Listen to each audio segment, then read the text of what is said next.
Bismillahirrahmanirrahim. Assalamualaikum warahmatullahi wabarakatuh. Assalamualaikum warahmatullahi Selamat pagi, salam, Om Swastiastu, Namo Buddhaya, salam pendidikan, salam Pancasila, salam berkas beragama. Salam. Dan sama-sama kita hormati dan muliakan Bapak Rektor Yayan Manado, Pak Delmus P. Salim, SAG, MA, PhD. Yang saya hormati Koordinator Media Suara Balediklat Keagamaan Manado. Saya belum lihat muka surat ya. Oh ada. Yang saya hormati Ketua Tim Seksi Teknis Pendidikan dan Administrasi. Ada juga Media Suara kita, Ibu Dokter, ada Ibu Dokter kita. Media Suara hadir pada saat ini semua dokter ini Pak. Inilah saya bangga di Balediklat ini karena Media Suara kami banyak dokter. Baru-baru juga melahirkan lagi dari dokter dari UIN kalau di Makassar. Para ketua panitia dan seluruh jajarannya, mobil khusus untuk seluruh calon peserta dan sebentar lagi akan dikukuhkan oleh Pak Rektor. Alhamdulillah, puji Tuhan karena pada pagi hari ini adalah gelombang kedua di bulan suci Ramadan pelatihan yang dilaksanakan kemarin. Kami baru saja tutup di hari Sabtu, dan untuk session ini kita akan melaksanakan 4 jenis. Kalau kemarin 3 jenis kegiatan, kalau sekarang ini 4 jenis kegiatan pelatihan, yaitu pelatihan keluarga sakinah angkatan pertama. Berarti kalau ada angkatan pertama berarti angkatan kedua, begitu maksudnya. Pelatihan penguatan kompetensi pengawas angkatan kedua berarti sudah yang kedua. Kemudian pelatihan manajemen pesantren kemarin kita tutup di angkatan pertama, dan ini adalah pelatihan pendidikan agama Hindu yang pertama selama saya jadi kepala Balai Diklat. Ini pertama kali. Selama saya tidak tahu kalau budaya lama dulu. Bapak Ibu sekalian, tentu kita berharap bahwa pelaksanaan kegiatan ini terus berjalan dan dilaksanakan sesuai dengan amanah dari pemerintah, bahwa ASN itu harus meningkatkan mutu dan kualitasnya, meningkatkan pengetahuannya dan menjawab pelajaran per tahun. Olehnya itu ini juga tuntutan Pak Rektor bahwa kami disuruh untuk terus bergerak, apalagi dalam kaitannya dengan pengembangan sumber daya dan juga untuk mencapai penyerapan 70% di akhir bulan Juli nanti. Perlu juga kami sampaikan Pak Rektor bahwa dan juga seluruh hadirin bahwa badan induk kami atau pimpinan kami, pimpinan induk kami yaitu badan Litbang dan Diklat itu sudah berubah nama menjadi Badan Moderasi Beragama dan Pengembangan Sumber Daya Manusia. Untuk di bawahnya belum diputuskan berdasarkan Menpadrb berkaitan dengan perubahan nama, apakah nama Balai Diklat itu berganti menjadi Balai Pengembangan Sumber Daya Manusia. Karena ada 3 Balai Litbang itu sekarang sudah merger ke BRIN. Kalau sekarang ini makanya 3 ini sudah dipastikan menjadi Balai Moderasi Beragama untuk 3 wilayah yaitu Makassar, Semarang, dan Jakarta. Sedangkan Balai Diklat itu kemungkinan besar karena ini belum diputuskan, masih tarik menarik apakah menjadi Balai Pengembangan Sumber Daya Manusia atau dipertahankan dengan Balai Diklat. Pelatihan penting ini Balai Diklat, walaupun di PMA nomor 19 tahun 2021 itu memang pelatihan tidak lagi memakai kata pendidikan. Tapi di akhir kemarin, di bulan lalu saya ikut rakor Pusdiklat dan Administrasi, dan kebetulan saya menjadi ketua komisi dalam perubahan implementasi PMA nomor 19 tersebut. Saya diputuskan untuk mengembalikan nama pelatihan, nama pelatihan bukan hanya kata pelatihan, juga berarti kata pendidikan. Dan itulah sehingga kenapa apakah dipertahankan nanti nomenklatur dari Balai Diklat yang ada di seluruh Indonesia, karena ada 16 Balai Diklat yang ada, apakah dipertahankan karena berkaitan dengan penanggaran. Kalau hilang kata pendidikan, maka kemungkinan anggaran kita akan merosot. Itu pertimbangannya, sehingga Kepala badan kami Pak Prof. Sulitno itu mencoba untuk mempertahankan kata diklat, kata pendidikan dan pelatihan. Begitu juga kata pelatihan itu harus berkata bukan lagi, tidak hilang lagi kata pendidikan, harusnya pendidikan dan pelatihan. Itu atasnya itu. Jadi karena berdasarkan keinginan kepala badan kami itu mengharapkan supaya dipertahankan kata pendidikan, karena pendidikan itu ada 3 unsur. Yang pertama non formal, formal, dan informal. Sehingga ini dianggap pelatihan seperti ini dianggap informal. Nah, Bapak Ibu sekalian, tentu dengan kaitannya dengan program kami dalam rangka untuk peningkatan sumber daya manusia juga diharapkan untuk menambah wawasan daripada seluruh ASN, khususnya Kementerian Agama, untuk menambah pengetahuan dan jenjang pelajaran, maka kami terus melakukan gerakan-gerakan untuk pengembangan sumber daya manusia tersebut. Olehnya itu kami terus kegiatan pelatihan ini Pak Rektor bukan hanya sekedar ditentukan berdasarkan keinginan kami, tapi juga tentu ada pertimbangan-pertimbangan lain. Yang pertama adalah berdasarkan dengan evaluasi pasca pelatihan. Kemudian dari hasil evaluasi pasca pelatihan kita melakukan training need analysis, artinya menganalisis pelatihan tersebut, menganalisis kebutuhan pelatihan maksud saya. Yang ketiga itu nanti kita akan dipertemukan, artinya ini akan dibahas secara pleno dengan cara dengan cara pertemuan antar pimpinan. Olehnya itu insya Allah kemungkinan kalau bukan akhir Juni, awal Juni, saya rencana melaksanakan rapor di Makassar untuk mengumpulkan seluruh kepala kantor Kementerian Agama, kabupaten kota dan unsur dari kampus dan kanwil.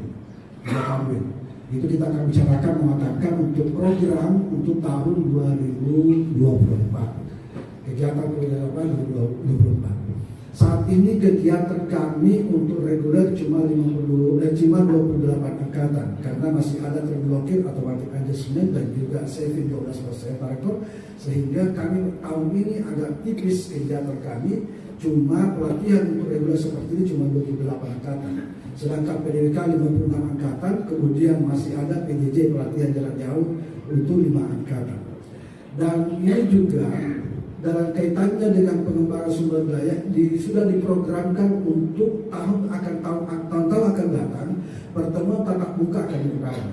Mungkin dengan sistem nanti atau dikurangi jumlah harinya atau juga dikurangi jumlah tatap mukanya.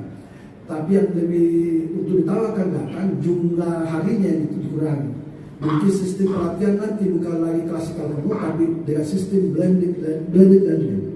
Artinya sistem belajar mandiri itu setengah, kemudian pertemuan untuk mematangkan dari hasil pembelajaran mandiri. Sekarang ini orientasinya adalah transformasi digitalisasi dalam rangka untuk mempercepat pengembangan sumber daya dan juga mengefektifkan serta mengefisiensikan segala aspek kegiatan yang disebut dengan pelatihan. Memang kita sadari bahwa kegiatan pelatihan ini membutuhkan anggaran yang cukup besar. Kami maklumi bahwa memang dengan pertemuan seperti ini, terus terang ini membutuhkan bukan anggaran sekecil, ini membutuhkan anggaran besar. Saya terus terang termasuk setuju dengan pola itu karena untuk membantu negara kita ini, membantu pemerintah kita ini untuk melakukan proses-proses yang mana masih banyak yang sangat dibutuhkan dan tidak menghasilkan dengan membutuhkan anggaran yang lain. Kalau seperti ini kan masih bisa cara dengan cara pertemuan dengan cara di Zoom meeting dan sebagainya. Mungkin dengan pertemuan digitalisasi. Tapi itu juga belum maksimal. Mungkin tahun depan akan diuji dulu kemudian. Karena bagaimanapun juga kondisi juga masih banyak daerah yang masih belum terjangkau dengan jaringan internet. Itu juga persoalan yang menjadi pertimbangan. Seperti waktu saya di kepala Balai Diklat di Ambon, itu masih ada wilayah saya di suatu pulau yang belum ada listrik dan juga jaringan internet, apalagi jaringan internet. Listrik saya belum ada. Ini juga menjadi masalah di daerah wilayah timur, apalagi di Papua sana. Nah, kemudian memang juga kemarin Pak Rektor juga waktu gonjang-ganjing ini berkaitan dengan perubahan nomenklatur sempat memang diwacanakan untuk mengganti Balai Diklat menjadi Balai Diklat. Sempat rencananya di Palu, Pontianak dan Balikpapan untuk mengadakan Balai Diklat yang baru. Tapi dengan pertimbangan bahwa ini akan untuk menciptakan atau mengadakan lagi mengadakan menambah lagi satu instansi itu agak sedikit tentu akan tertolak dengan sebenarnya di BPRD. Tapi kemarin juga kebetulan Pak Kepala Biro Kepegawaian hadir datang ke Manado, sempat saya bicarakan bahwa kemungkinan besar balai diklat tertentu akan menjadi balai besar untuk eselon 2B. Itu yang saya dengarkan, dan saya dengar dari informasi dari Kepala Biro. Nah, Bapak Ibu sekalian, untuk kegiatan ini Bapak Ibu ikut kegiatan nanti selama 6 hari. Bagi yang berpuasa tetap disajikan makanan puasanya ya. Yes. Sahurnya dengan bukanya. Yang tidak berpuasa tetap disajikan juga. Makan pagi, makan pagi, snack jam 10, makan siang, snack sore, makan malam. Ya. Jadi yang berpuasa makan sahur tetap dilaksanakan. Kemudian terkadang kan juga yang tidak puasa juga makan sahur juga. Kadang juga makan pagi juga. Tapi tidak ada masalah yang tidak ada. Ya, sahur bersama boleh, buka puasa bersama boleh. Ya. Tapi jangan juga makan pagi. Sudah makan sahur makan pagi lagi, tapi tidak ada masalah yang tidak ada. Ya, yang jelas bahwa kita akan memenuhi kebutuhan saya bagaimana juga ini dalam kondisi kita berjuang, artinya di dalam diuji dalam bulan Ramadan ya, kita ada untuk meningkatkan ketakwaan dan ibadah kita. Bagi yang berpuasa, saya tidak mengatakan yang belum muslim, karena ada juga yang tidak puasa orang muslim kan, ya, yang haid, yang berhalangan, atau ada juga lagi yang haid. Ini tidak masalah. Nah, jadi Bapak Ibu sekalian, nah, ini momen yang tepat untuk meningkatkan pengetahuan dan keimanan kita. Ini momen bulan suci Ramadan. Ya, ini amanah, ini pesan dari Al-Quran, ini dijelaskan di surah Al-Mujadilah ayat 11 ya. Yarfa'illahu alladziina aamanu minkum walladziina utul ilma darajat. Orang yang akan ditingkatkan derajatnya adalah untuk meningkatkan keimanan dan keilmuannya. Nah, inilah momen tepat. Yang kedua, bagi teman-teman yang muslim, ya lakukanlah amalan Ramadan di masjid ya. Kalau bisa ada kultum setiap subuh. Ini ada pesantren di mana saya ada pesantren kalau tidak bisa ada. Ya, kalau tidak ada ceramah-ceramahnya. Ya kemarin ya awalnya Ramadan seperti tarwih, ya ada tarwih 8, ada tarwih 20 di sini Pak Rektor, karena tidak larang, tidak ada khilaf di sini, tidak ada istilah bidah, semua sama. Jadi semua bisa tarwih 8 sampai 20. Nah, Bapak Ibu sekalian, insyaallah tinggal 5 hari lagi setelah hari ini Bapak di sini. Sehat selalu, masyarakat aktivitas, dan kita akan lanjutkan beberapa media suara atau sumber yang akan memberikan dan menambah wawasan kita. Tentu kita berharap ada peningkatan mutu dan kualitas. Setidak-tidaknya adalah kalau memang tidak bertambah pengetahuannya, setidak-tidaknya merepres pengetahuan yang kita sudah miliki. Saya kira itu Bapak sekalian, dan untuk itu kesempatan ini kebetulan di sela-sela kesibukan Pak Rektor, alhamdulillah di bulan saja saya sudah undang beliau masih di kanan, ada di Padang, di Jakarta dan sebagainya. Nah, barusan kali ini kita sempatkan menghadirkan lagi beliau. Kita akan dengarkan arahan sekaligus bincang-bincang beliau berkaitan dengan pembangunan bidang agama di Indonesia ini, tentu dengan keilmuan beliau yang sebagai rektor kita harapkan dapat menambah hasanah kita sekalian. Saya kira itu Bapak sekalian, selamat dan sukses, dan terima kasih Pak Rektor bisa hadir di tempat kami, dan mudah-mudahan kita diberikan kesehatan dan kemampuan melaksanakan aktivitas kita setiap hari. Dan untuk itu bagi yang saya juga berharap supaya itu ikut kegiatan ini yang baik. Ada yang jam 11 baru datang. Panitia kalau dikontrol nih, kalau tidak mau serius nggak usah sibuk ah. Kasihan negara ini, saya terlalu prihatin dengan negara ini. Kalau cuma membiayai satu angkatan ini Pak Rektor habis 100 juta. Coba bayangkan ini, kalau cuma hasilnya tidak ada apa-apa, maksud saya artinya peserta juga mau cuek-cuek saja. Kalau dikontrol deh panitia supaya bisa, kalau tidak usah saya berikan kesempatan lagi atau saya blacklist saja nama-namanya dan catat namanya yang tidak mau ikut dalam serius. Karena kenapa? Ada yang tidak hadir satu hari, saya nggak suka yang begini nih. Apalagi kan jadi lapar kan, dimulai pembelajaran, kita upayakan seminimal mungkin. Artinya paling lambat jam 5 berhenti belajar, tapi kita upayakan sebelum asar kita sudah selesai. Kita upayakan seperti itu.